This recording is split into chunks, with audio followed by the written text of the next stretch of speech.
दोस्तों, आप देख रहे हैं देश दुनिया का स्पेशल प्रोग्राम। आइए जानते हैं देश दुनिया की तमाम ताज़ा तरीन बड़ी खबरें इस वीडियो में।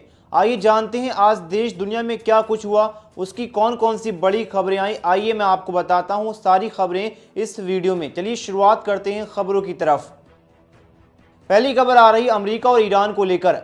अमेरिका और ईरान के बीच बीते दिनों परमाणु कार्यक्रम को लेकर वार्ता हुई है। ये वार्ता ओमान के मस्कट शहर के बाहरी इलाके में आयोजित की गई थी, जिसमें डोनाल्ड ट्रंप की तरफ से अमेरिका के विशेष दूत स्टीव विटकॉफ और ईरान के विदेश मंत्री अब्बास अराक्ची ने भाग लिया था। इस बैठक में ओमान के विदेश मंत्री भी मौजूद थे और दोनों पक्षों ने 19 अप्रैल को अगली वार्ता के लिए सहमति जताई है। इस वार्ता को लेकर अब चौंकाने वाली जानकारी सामने आई है। न्यूयॉर्क टाइम्स की रिपोर्ट है कि ईरान के सुप्रीम लीडर अयातुल्लाह खामनाई पहले अमेरिका से परमाणु कार्यक्रम को लेकर कोई भी डील करने के पक्ष में नहीं थे, लेकिन ईरानी अधिकारियों ने खेमनाई को चेताया है कि अगर हमने ट्रंप के आगे सरेंडर नहीं किया तो हमारे पास कुछ नहीं बचेगा। सरकार तो जाएगी ही, फिर तबाही से अपने भी दुनिया से छूटेंगे। आपको बता दें, ईरानी अधिकारियों के दबाव में खेमनाई अमेरिका संग परमाणु कार्यक्रम को लेकर वार्ता पर मान तो गए हैं, लेकिन उन्होंने कुछ शर्तें भी रखी हैं, जिसमें ईरान कुछ हद तक यूरेनियम संवर्धन कम करने और सख्त निगरानी पर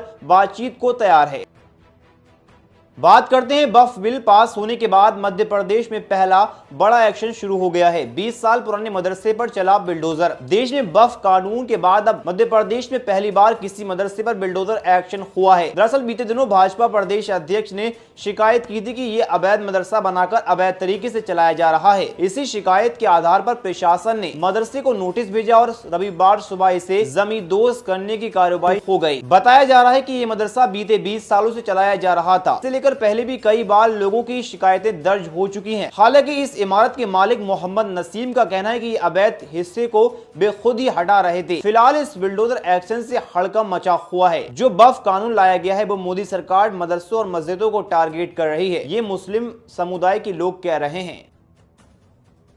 रूस और तजाकिस्तान ने अफगानिस्तान के बॉर्डर के पास एक बड़ा सैन्य अभ्यास किया है। इस संयुक्त युद्ध अभ्यास में हजारों सैनिकों के साथ खतरनाक हथियार, मिलिट्री ड्रोन, टैंक, तोपखाने और अटैक हेलीकॉप्टर शामिल हुए। इस कदम का मकसद तालिबान के बनाए गए खतरनाक हथियारों का मुकाबला करना और सुरक्षा तैयारियों का परखना था। रूसी रक्षा मंत्रालय ने जानकारी दी है कि अभ्यास 7 अप्रैल से तजाकिस्तान के एक मैदानी क्षेत्र में चल रहा था। इसमें ऑनलाइन 10 ड्रोन और टैंक, तोपें और Mi-24 अटैक हेलीकॉप्टर जैसे मजबूत सैन्य उपकरणों का इस्तेमाल किया गया।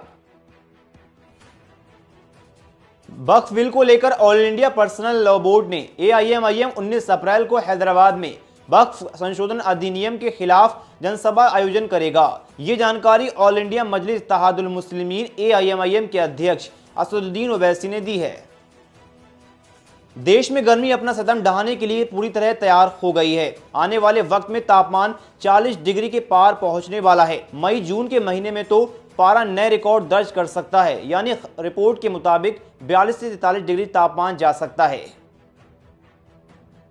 देश में बढ़ती महंगाई के खिलाफ कांग्रेस का हल्ला बोल। केंद्र सरकार का फूका पुतला राज्य सरकार को भी घेरा। कांग्रेस पार्टी ने बढ़ती महंगाई, डीजल, पेट्रोल, घरेलू गैस सिलेंडर, बिजली की कीमतों में हुई बढ़ोतरी के विरोध में हल्ला बोल दिया है। आज उत्तराखंड कांग्रेस ने केंद्र और राज्य सरकार का पुतला दहन करके जोरदार प्रदर्शन किया। पुतला दहन कार्यक्रम कांग्रेस पार्टी के महानगर अध्यक्ष डॉक्टर जसविंदर गोगी के नेतृत्व में किया गया था।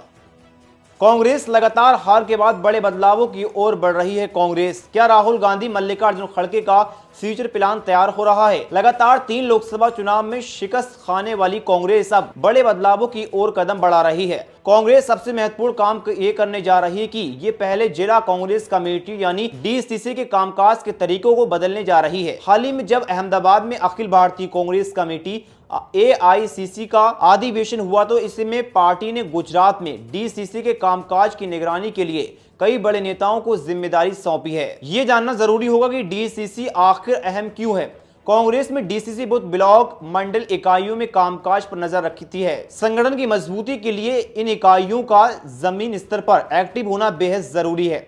पिछले कुछ सालों में कई राज्यों में DCC निष्क्रिय हो गई है, क्योंकि ऐसा कहा जाता है कि बड़े नेता अपने करीबियों और वफादारों जिला अध्यक्ष बनाने के लिए लंबिंग करते थे और जिला अध्यक्ष डीसीसी में अपनी पसंद के लोगों को जगह देते थे। ऐसे में सवाल यह है कि कांग्रेस अब क्या करने जा रही है। इसका जवाब यह है कि कांग्रेस अब हर जिले में एक राजनीतिक मामलों की समिति गठित करेगी। इस समिति में पार्टी प्रमुख नेताओं को शामिल किया जाएगा जो फैसले लेने की प्रक्रिया में शामिल होंगे। ऐसे में पार्टी में मतभेदों को दूर करने के मकसद से किया जा रहा है। कांग्रेस की एक कोशिश ये भी है कि हर जिले के लिए एक पैनल बनाया जाए जिसमें एआईसीसी, एक ऑब्जर्वर और राज्य कांग्रेस के 4 नेताओं को शामिल किया जाए। पार्टी ये चाहती है कि सबसे योग्य नेता को जिला अध्यक्ष बनाया जाना चाहिए। इसे सबसे पहले गुजरात में पायलट प्रोजेक्ट के तौर पर शुरू किया जाएगा।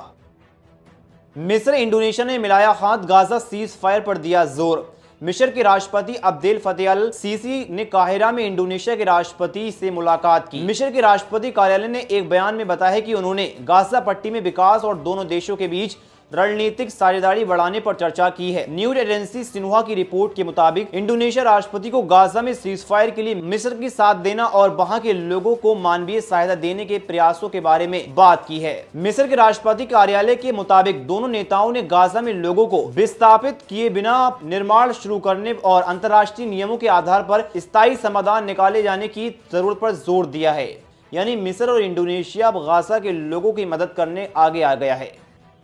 इजराइल ने सेंट्रल गाजा में हवाई हमले किए, मिसाइलों से अस्पताल को निशाना बनाया, हमले में इमरजेंसी वार्ड तबाह। इजराइल ने शनिवार देर रात सेंट्रल गाजा में हवाई हमले किए हैं। इन हमलों की चपेट में स्थानीय अस्पताल भी आ गया। अल हैली अरब वेबसाइट अस्पताल में डॉक्टर के मुताबिक हॉस्पिटल के भीतर एक बिल्डिंग पर 2 मिसाइलों से हमला किया गया। इस हमले में इमरजेंसी और स्पेशल डिपार्टमेंट पूरी तरह तबाह हो गया है। हमले में आसपास की इमारतों को भी नुकसान पहुंचा है। अस्पताल के अधिकारियों के मुताबिक हमले से कुछ देर पहले एक फोन कॉल आई थी। इसमें उनसे इमारत को तुरंत खाली करने के लिए कहा गया था।